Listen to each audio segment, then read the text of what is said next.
Business Africa continues. I'm glad you're still with us. To Gabon now, which has implemented several directives to deal with the coronavirus pandemic. In addition to banning several activities, the government, which has taken measures to protect its people, is also emphasizing the ban on selling pangolin. This move has already had a huge economic impact on dealers of this animal, poached in millions around the world. Here's more.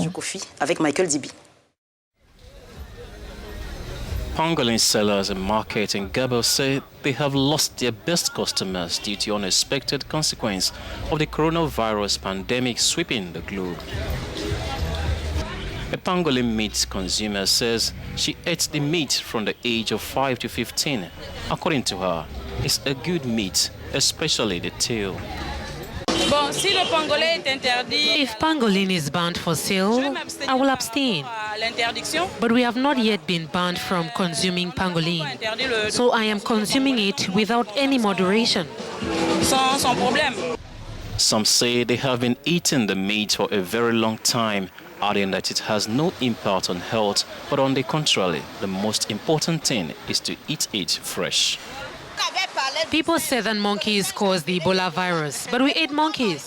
Up until this day, we are still eating monkeys, and we have never had that. Environmental protection NGOs are the worst, most heavily poached animal. Pangolins are also suspected by a team of Chinese researchers of having transmitted COVID-19 disease to humans in Wuhan, China. Governments must stimulate the global economy in a coordinated fashion. The statement made by IMF Managing Director Kristalina Georgieva comes as more and more nations are affected by the coronavirus. She's proposing a series of measures to support economies to avoid the risk of recession. Erika Josia and Michael Dibe reports. The International Monetary Fund, IMF, is alarmed at the increasing and harmful consequences for the global economy. The institution, which has already released $22 billion in conjunction with the World Bank, is calling for a series of reforms. According to its managing director, Kristalina Georgieva, there are three major areas that need to be addressed: taxation, monetization, and regulation. According to IMF, this means, in concrete terms, the introduction of subsidies for companies hard hit by closure in order to avoid bankruptcy and mass layoffs.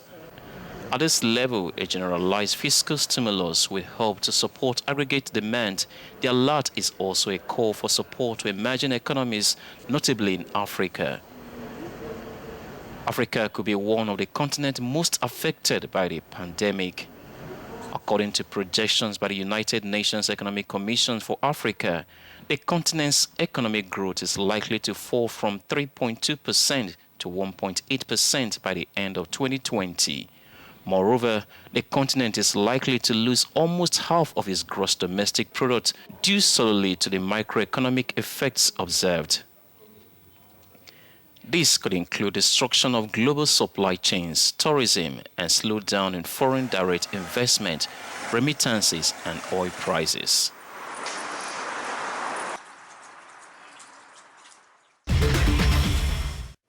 This edition of Business Africa has come to an end. Thank you for watching. For more, follow us on our pages at Africanews and Africanews FR for French. Stay safe and see you soon.